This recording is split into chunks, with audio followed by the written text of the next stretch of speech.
क्या जब प्यार किया तो डरना क्या। रुक जाओ ना जी, ऐसी क्या जल्दी, चुप जाएगी पहलू में बिरहा की सुई हुई। कैसा है जनाब का, क्या ख्याल है आपका, तुम तो मचल गए हो, यूं ही फिसल गए आ। नहीं नहीं, वो तो मैंने गुस्से में कहा था। प्लीज दरवाजा खोलो। दोस्तों, जिसकी खूबसूरती देख लोग मधुमंत्र हो जाते थे, जिसकी एक झलक देखने के लिए फैन बेकरार रहते थे, जिसकी फिल्म देखने के लिए फेस में गजब उत्साह रहता था, जिसकी एक आवाज सुनने के लिए बड़े बड़े डायरेक्टर निर्देशक भी इंतजार किया करते थे। जी हाँ, हम बात कर रहे हैं गुजरे जमाने की खूबसूरत मशहूर अभिनेत्री मधुबाला के बारे में। मधुबाला की खूबसूरती पर कई लोग फिदा थे और इससे भी ज्यादा पसंद करते थे कि उनकी लाजवाब एक्टिंग को। मधुबाला ने अपने कैरियर की शुरुआत फिल्म बसंत से की थी और अपनी पहली फिल्म से वह इंडस्ट्री में पहचान बनाने में कामयाब रही। इतना ही नहीं, बल्कि उनकी शानदार एक्टिंग और जबरदस्त अदाओं ने हर किसी का दिल जीत लिया। मधुबाला का जन्म भले ही एक मुस्लिम परिवार में हुआ हो, लेकिन उनकी आस्था गुरु नानक देव जी के प्रति बहुत ज्यादा थी। श्री गुरु नानक देव जी के लिए उनकी दीवानगी का ये आलम था कि आखिरी वक्त तक मधुबाला के पर्स में जपजी साहब का गुटका मौजूद था। इस किताब को मधुबाला हर रोज पढ़ती थी, जिसे पढ़कर उन्हें बेहद सुकून मिलता था। फिल्म निर्माताओं से उनकी एक ही शर्त होती थी कि वो पूरे साल दुनिया भर में, देश भर में अपनी शूटिंग करेंगी, पर जब गुरु नानक देव जी का जन्म उत्सव होगा यानी गुरुपुर्ब होगा तो वह मुंबई के अंधेरी गुरुद्वारे में मौजूद रहेगी।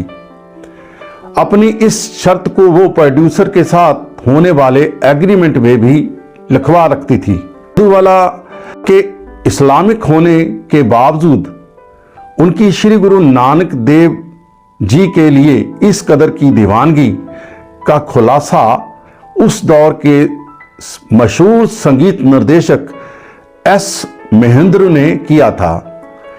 एस महेंद्र से जब इस बारे में पूछा गया तो उन्होंने बताया कि जब एक दिन किसी फिल्म के सेट पर अगले शॉट की तैयारी चल रही थी, इस दौरान खाली वक्त में मधुबाला ने अपने पर्स में से एक छोटी सी किताब निकाली और अपना सिर दुपट्टे से ढककर उसे पढ़ने लगी।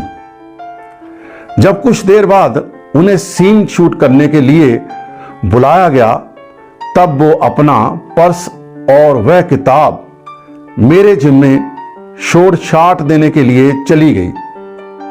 जब मैंने किताब खोलकर देखी तो वह फारसी भाषा में लिखा जपजी साहब था। एस महेंद्र ने ये सब कुछ बोलकर बताया। वहीं शूटिंग से फ्री होने के बाद महेंद्र ने जब मधुबाला से इस बारे में पूछा तो मधुबाला ने बताया, सब कुछ होने के बावजूद मैं भीतर से पूरी तरह टूट चुकी थी।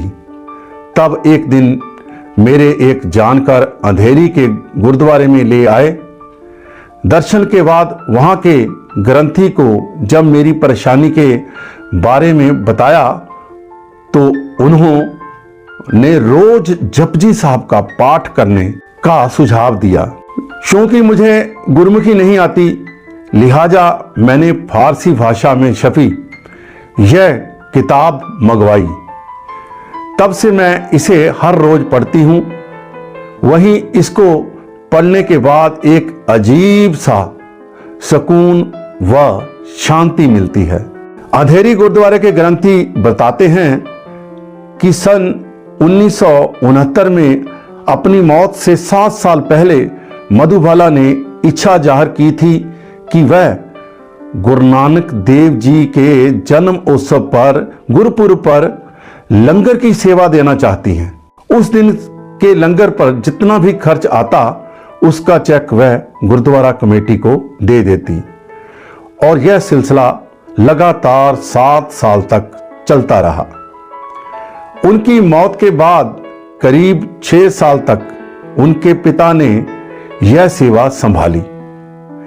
अब आलम यह है कि जब भी गुरु नानक देव जी का जन्म उत्सव गुरुपुरब होता है तो वहां पर श्रद्धालु अरदास में मधुबाला को लेकर कहते हैं कि हे पातशाह, आपकी बच्ची मधुबाला की तरफ से लंगर प्रसाद की सेवा हाजिर है, इसे अपने चरणों से जोड़े रखना।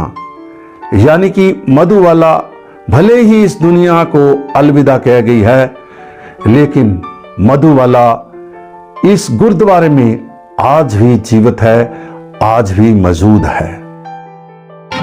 ये जिंदगी उसी की है जो किसी का हो गया, प्यार ही में खो न जी, ऐसी क्या जल्दी चुप जाएगी पहलू में बिरहा की सुई हुई, रुक जाओ न जी।